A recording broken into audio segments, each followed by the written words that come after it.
Investigation team को उनका tent तो मिला, लेकिन ये फटा हुआ था। टेंट का कपड़ा अंदर से किसी ने फाड़ा था क्योंकि उसके धागे बाहर की तरफ निकले हुए थे। ऐसा मालूम हो रहा था कि अंदर मौजूद हाइकर्स डर के मारे टेंट फाड़ कर भागे हैं। कुछ फुटप्रिंट्स भी देखे गए। जूतों और नंगे पांव के निशानात बर्फ में छपे हुए थे। हाइकर्स का कैमरा और उसमें मौजूद कुछ अजीब फोटोग्राफ्स भी मिली, लेकिन पूरी क्रिमिनल इन्वेस्टिगेशन, फोटोग्राफ्स और रजिस्टर में हुई हर दिन की एंट्री होने के बावजूद ये केस पिछले 65 सालों से सॉल्व नहीं हो सका। ये कहानी है माउंटेन ऑफ द डेड की, और इस हादसे को ड्याटलोव पास इंसिडेंट के नाम से याद किया जाता है। ज़ेम टीवी की वीडियोस में एक बार फिर से खुशामदीद। नाजरीन, 23 जनवरी 1959 की सुबह को हाइकिंग टीम के 10 लोगों ने ट्रेन पकड़ी और साइबेरिया के यूरल माउंटेन रेंज की तरफ निकल पड़े। इस ग्रुप में 8 लड़के और 2 लड़कियां थीं, जिनमें इगोर ड्याटलोव उनका ग्रुप लीडर था। इन्होंने अपने साथ एक रजिस्टर रखा हुआ था जिसमें पल पल की खबरें लिखी जा रही थीं। ट्रेन के सफर के दौरान ग्रुप लीडर इगोर ड्याटलोव ने रजिस्टर में एंट्री की, जिसकी ट्रांसलेशन है, मुझे हैरानी है कि इस सफर में कौन सी नई चीज हमारा इंतजार कर रही है। क्या कुछ नया होने वाला है? अगले कुछ दिनों तक ग्रुप ने ट्रेन, बस, ट्रक और घोड़े पर सफर किया और आखिरकार वो पैदल और अपनी स्कीज पर आगे बढ़ना शुरू हुए। 28 जनवरी को यूरी यूडेन नामी एक हाइकर की तबीयत बिगड़ गई और उसने वापस जाने का फैसला किया, जबकि बाकी 9 हाइकर्स ने प्लान को आगे कंटिन्यू किया। ये उस लम्हे की फोटोज हैं जब यूरी अपने 9 साथियों से अलग हो रहा था, लेकिन क्या मालूम था उसको कि आज के दिन ये उनको आखिरी बार देख रहा है। 9 लोगों के ग्रुप ने अपना सफर बर्फीली वादियों में जारी रखा और डायरी के साथ साथ कैमरों का इस्तेमाल करके सभी लम्हों को डॉक्यूमेंट करना शुरू किया। मिलने वाली फोटोज और रजिस्टर एंट्रीज में जो कुछ लिखा था वो अभी तक तो बिल्कुल नॉर्मल लग रहा था। 1 फरवरी को वो एक पहाड़ के बॉटम पे पहुंचे, जिसको वहां के लोकल लोग माउंटेन ऑफ द डेड के नाम से जानते हैं। उन्होंने पूरा दिन उस पहाड़ पर चढ़ते हुए गुजारा और आखिरकार पहाड़ की चोटी से चंद मीटर्स पहले कैंप लगाने का फैसला किया। ये वो चंद आखिरी तस्वीरें हैं जो उनके कैमरे से मिली, और उसी वक्त जो रजिस्टर में आखिरी एंट्री हुई उसमें जो लिखा था उसकी ट्रांसलेशन है, इंसानी बस्तियों से सैकड़ों किलोमीटर दूर तेज हवाओं के साथ पहाड़ों पर इस तरह के सुकून का तसव्वुर करना भी मुश्किल है।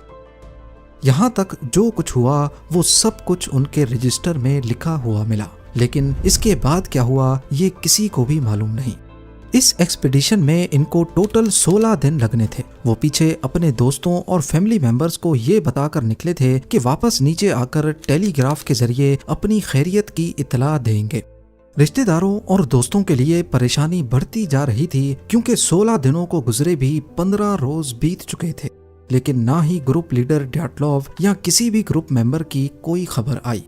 आखिरकार वॉलंटियर्स का एक ग्रुप तैयार किया गया जो 26 फरवरी को खोए हुए हाइकर्स का कैंप पहाड़ की स्लोप पर तलाश करने में कामयाब हो गए।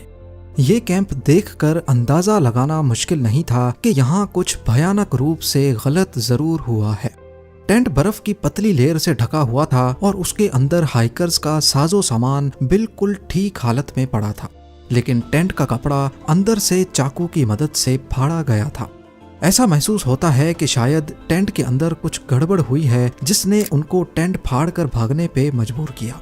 अगले दिन आसपास हाइकर्स की तलाश शुरू कर दी गई। फटे हुए टेंट की ओपनिंग के पास ही कुछ फुटप्रिंट्स बर्फ में छपी हुई थी जो पहाड़ से नीचे की ओर जा रही थी। इन फुटप्रिंट्स में कुछ जूतों के निशानात थे और कुछ नंगे पांव के। आपको यहाँ बताते चलें कि पुरसुकून अंदाज में चलने से फुटप्रिंट्स करीब करीब बनते हैं, और यहाँ पर भी इन्वेस्टिगेशन टीम को लंबे लंबे कदमों के नहीं बल्कि नॉर्मल कदमों के निशानात देखने को मिले। कदमों के निशानात करीब 500 मीटर तक बर्फ में छपे हुए थे, लेकिन उसके बाद वो कहीं गायब हो गए। शायद बाद में पड़ने वाली बर्फ ने उनको छुपा दिया था।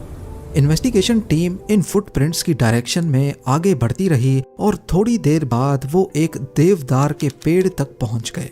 यहाँ पर उनको एक बुझी हुई बॉन फायर के निशानात मिले और साथ ही यूरी क्रिवोनिशेंको और यूरी डोरोशेंको की जमी हुई डेड बॉडीज भी मिली।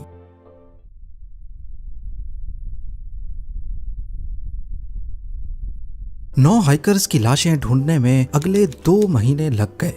पहले 2 हाइकर्स ने बहुत कम कपड़े पहन रखे थे। ना कोई जैकेट्स थी, ना पैंट्स, ना ही ग्लव्स, टोपी, जूते और ना ही कोई ऐसी चीज जो कि इतनी ठंड में सर्दी से बचने के लिए पहनी जाती हैं। इनको सिर्फ हल्की शर्ट्स और अंडर पैंट्स पहनी हुई थी। वेदर आर्काइव में देखा गया तो मालूम पड़ा कि जब इनकी मौत हुई तो उस वक्त यहाँ का टेम्परेचर करीब -30 डिग्री सेल्सियस था, लेकिन उनके कपड़े ऐसे थे जैसे गर्मियों के मौसम में पहने जाते हैं। लेकिन ऐसा क्यों था? पास मौजूद देवदार के दरख्त पर भी कुछ अजीब निशानात मिले। इसकी शाखें 5 मीटर तक टूटी हुई थीं, जैसे इन्होंने अपनी जान बचाने के लिए रात के अंधेरे में इस पर चढ़ने की कोशिश की हो।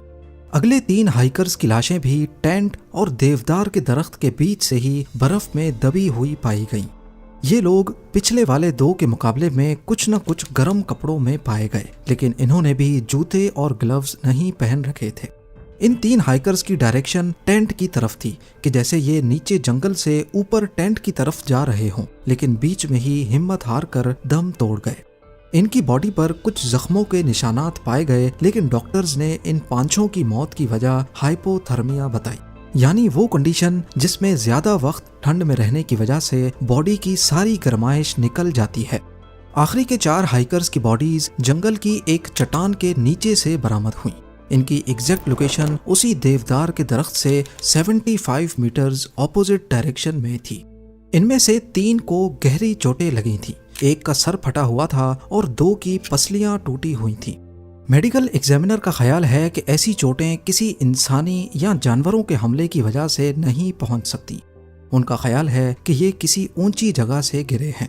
जानवर के हमले का नाम इस वजह से लिया गया क्योंकि इनमें से 2 जनों की आंखें निकली हुई थीं और लड़की की जबान गायब थी।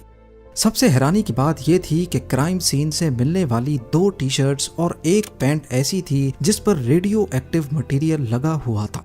पहले तो ये समझकर इन्वेस्टिगेशन हो रही थी कि शायद इनको किसी ने मारा है, इनका मर्डर हुआ है, लेकिन 28 मई को ये क्रिमिनल केस बंद कर दिया गया क्योंकि देखने में ऐसा कोई सबूत नहीं था जिससे ये जाहिर हो कि इनका मर्डर हुआ है या फिर इन्होंने आपस में ही एक दूसरे को मारा है। तो आखिर इन 9 लोगों के साथ हुआ क्या था? टेंट का दरवाजा छोड़कर उसको फाड़कर बाहर निकलने का क्या मतलब है?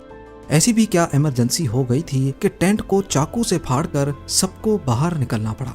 ये इमरजेंसी जो भी थी टेंट से निकलते ही खत्म हो गई क्योंकि उनके कदमों के निशानात भागने वाले निशानात नहीं थे, यानी टेंट में जो खतरा था वो बाहर निकलते ही टल गया और वो रिलैक्स होकर चलने लगे। ऑफिशियल रिपोर्ट के मुताबिक 9 में से 6 हाइकर्स की मौत हाइपोथर्मिया की वजह से हुई, लेकिन इनकी कंडीशन देखकर यकीन लाना मुश्किल था कि ये ठंड की वजह से मरे हैं। अभी तक इस केस को इंटरनेशनल कवरेज मिल चुकी थी। Странное исчезновение в горах Северного Урала группы американских документалистов. हाइकर्स के फैमिली मेंबर्स और कई लोगों ने सोवियत यूनियन की हाइपोथर्मिया वाली कहानी के खिलाफ आवाज उठाना शुरू कर दी। उनका मानना था कि सोवियत सरकार हाइकर्स की मौत के ऊपर पर्दा डालकर असल वजह छुपा रही है। खास तौर पर जब 3 कपड़ों से रेडियो एक्टिव पार्टिकल्स मिले तो सबका ख्याल गया न्यूक्लियर टेस्ट की तरफ। ये सोवियत यूनियन और अमेरिका के दरमियान कोल्ड वॉर का दौर था और सिर्फ चंद साल पहले ही अमेरिका ने हिरोशिमा और नागासाकी पर न्यूक्लियर बॉम्ब्स गिराकर दुनिया को अपनी ताकत की एक झलक दिखाई थी। उसके बाद सोवियत यूनियन ने भी कई न्यूक्लियर टेस्ट्स करना शुरू कर दिए थे। लोगों का ख्याल था कि सोवियत यूनियन ने इस पहाड़ पर चुपके से कोई न्यूक्लियर टेस्ट किया है जिसकी रेडिएशन की वजह से 9 हाइकर्स की जान गई है और अब ये हाइपोथर्मिया को वजह ठहराकर केस को रफा दफा करना चाहते हैं। इन्वेस्टिगेशन टीम इस केस को मुख्तलिफ एंगल्स से देख रही थी। एक मौके पर एवलांच को भी इस हादसे की वजह ठहराया गया। हो सकता है कि रात के पहर उनको एवलांच महसूस हुआ हो तो सारे टेंट छोड़कर भाग गए, लेकिन एवलांच वाली थ्योरी कुछ हजम ना हो सकी क्योंकि अगर एवलांच आता तो टेंट जिस बर्फ की पतली लेयर से ढका हुआ था वो बहुत मोटी लेयर होती। दूसरा ये कि ग्रुप लीडर इगोर ड्याटलोव एक एक्सपीरियंस्ड हाइकर और स्कीयर थे। वो किसी ऐसी जगह टेंट लगाते ही नहीं जहां एवलांच का खतरा हो। इस हादसे के बाद 100 से ज्यादा एक्सपीडिशंस हुए, लेकिन किसी ने भी यहाँ ऐसी कंडीशन नोटिस नहीं की जिससे एवलांच बन सकता हो। हाँ, इस पहाड़ पर खतरनाक कंडीशंस जरूर एक्सपीरियंस की गई, वो भी अप्रैल और मई के महीनों में, क्योंकि तब बर्फ पिघल रही होती है। जबकि ये 9 हाइकर्स फरवरी में गए थे जब ऐसी कोई कंडीशन नहीं थी।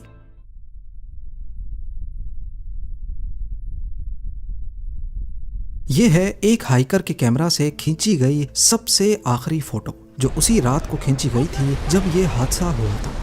ऐसा मालूम होता है कि ये किसी लाइट की फोटो है जो अंधेरे में कैमरा का लेंस सही से फोकस नहीं कर पाया। इस फोटो की वजह से नई थ्योरीज जन्म लेने लगी। कुछ लोगों का मानना था कि ये आसमान में किसी अनआइडेंटिफाइड फ्लाइंग ऑब्जेक्ट की फोटो है, तो कुछ ने कहा कि ये टेंट के ऊपर लगी इमरजेंसी लाइट या फिर कैंडल लाइट की फोटो है। एक बात तो तय है कि ये जिस चीज की भी फोटो है, चाहे वो रॉकेट हो, यूएफओ या फिर कोई मीटियोराइट, वो चीज इनके पास आकर नहीं गिरी। अगर ऐसा होता तो बर्फ के अंदर से जब डेड बॉडीज मिल सकती हैं, तो किसी चीज के क्रैश होने का मलबा क्यों नहीं मिला। इस आखिरी फोटो की असल हकीकत भी कभी मंजर आम पर ना आ सकी। तो फिर हमारा असली सवाल अभी तक वही है कि आखिर डियाटलोव पास के हादसे की असल हकीकत क्या है। क्यों उन्होंने टेंट को अंदर से फाड़ा था, कैसे कुछ हाइकर्स को खतरनाक चोटें लगीं और क्यों उन्होंने इतनी ठंड में भी इतने पतले कपड़े पहन रखे थे, जबकि ये सारे एक्सपीरियंस्ड हाइकर थे। सच्चाई जानने के लिए हम उस टेंट की तरफ रुख करते हैं जो असल में जंजीर की सबसे पहली कड़ी है। 1-2 रात पहले की फोटो में देखा जाए तो टेंट में से एग्जॉस्ट पाइप निकल रहा है। ये एग्जॉस्ट पाइप और अंदर रखा स्टोव यानी चूल्हा ग्रुप लीडर डियाटलोव ने खुद बनाया था। हादसे वाली रात उन्होंने ये स्टोव इस्तेमाल भी किया था, क्योंकि टेंट के अंदर से पका हुआ खाना भी मिला है। हो सकता है कि जब एग्जॉस्ट पाइप को बंद किया गया हो तो उसमें कुछ जलते हुए कोयले रह जाने की वजह से आग हादसाती तौर पे दोबारा भड़क गई हो। जब टेंट मिला तो उसमें एग्जॉस्ट पाइप नहीं लगा था, यानी अगर आग लगी होगी तो उसका धुआं बाहर निकलने के बजाय अंदर ही जमा हो रहा था, जिससे अंदर मौजूद हाइकर्स का सांस घुटना शुरू हो गया। यही एक वजह समझ आ रही है कि उनसे धुआं कंट्रोल नहीं हुआ और वो फौरन टेंट को फाड़कर बाहर निकल आए। इस थ्योरी को प्रूव करने के लिए एविडेंस भी मौजूद है, क्योंकि हाइकर्स के जिस्म और कपड़ों पर जलने के निशानात भी पाए जा चुके हैं और कुछ के मुंह से खून भी निकला हुआ था। आपको यहाँ बताते चलें कि खांसी के साथ खून के आने की एक वजह बहुत ज्यादा अनफिल्टर्ड धुएं को इनहेल करना है। बाहर निकलने के बाद ये आराम आराम से चलकर अपने लिए शेल्टर तलाश करने लगे। कुछ हाइकर्स बगैर गर्म कपड़ों के टेंट से निकले थे। शेल्टर की एक जगह इनको पहले से मालूम थी, इसीलिए वो नीचे पेड़ों के पास चले गए। वहां एक बॉन फायर स्टार्ट की, जिसके बुझे हुए कोयले देवदार के दरख्त के साथ इन्वेस्टिगेशन टीम को भी मिले थे। 4 हाइकर्स जिन्होंने ज्यादा कपड़े पहन रखे थे, वो जंगल में लकड़ियां तलाश करने के लिए थोड़ा और डीप चले गए। वहां चट्टान पर एक छोटा एवलांच ट्रिगर हुआ और वो नीचे पत्थरों में जा गिरे। चट्टान से गिरने की वजह से इनको खतरनाक चोटें लगी। सर फट गया, पसलियां टूट गईं और चेस्ट में इंटरनल ब्लीडिंग भी शुरू हो गई। 2 हाइकर्स जिन्होंने कम कपड़े पहन रखे थे, वो देवदार के दरख्त के पास ही मौजूद थे। बचे हुए 3 हाइकर्स वापस टेंट की तरफ चढ़ते हुए एग्जॉस्ट होकर वहीं फ्रीज हो गए, जबकि बॉन फायर के साथ बैठे 2 हाइकर्स भी बुझी हुई आग की वजह से फ्रीज होकर दम तोड़ गए।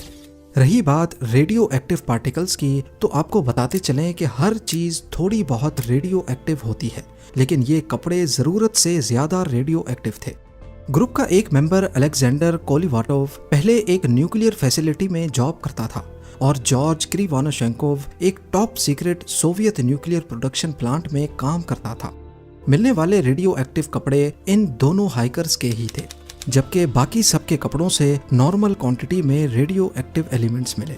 और वो हाइकर्स जिनके बॉडी पार्ट्स मिसिंग थे, हो सकता है जब उनको चोटें लगीं और वो अपनी जिंदगी की बाजी लड़ रहे थे, तब उन पर जंगली जानवरों ने हमला किया हो।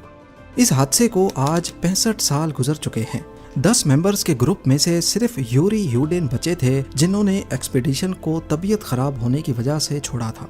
उनकी नेचुरल मौत 76 ईयर्स की एज में 27 अप्रैल 2013 को हुई। उम्मीद है जेम टीवी की ये वीडियो भी आप लोग भरपूर लाइक और शेयर करेंगे।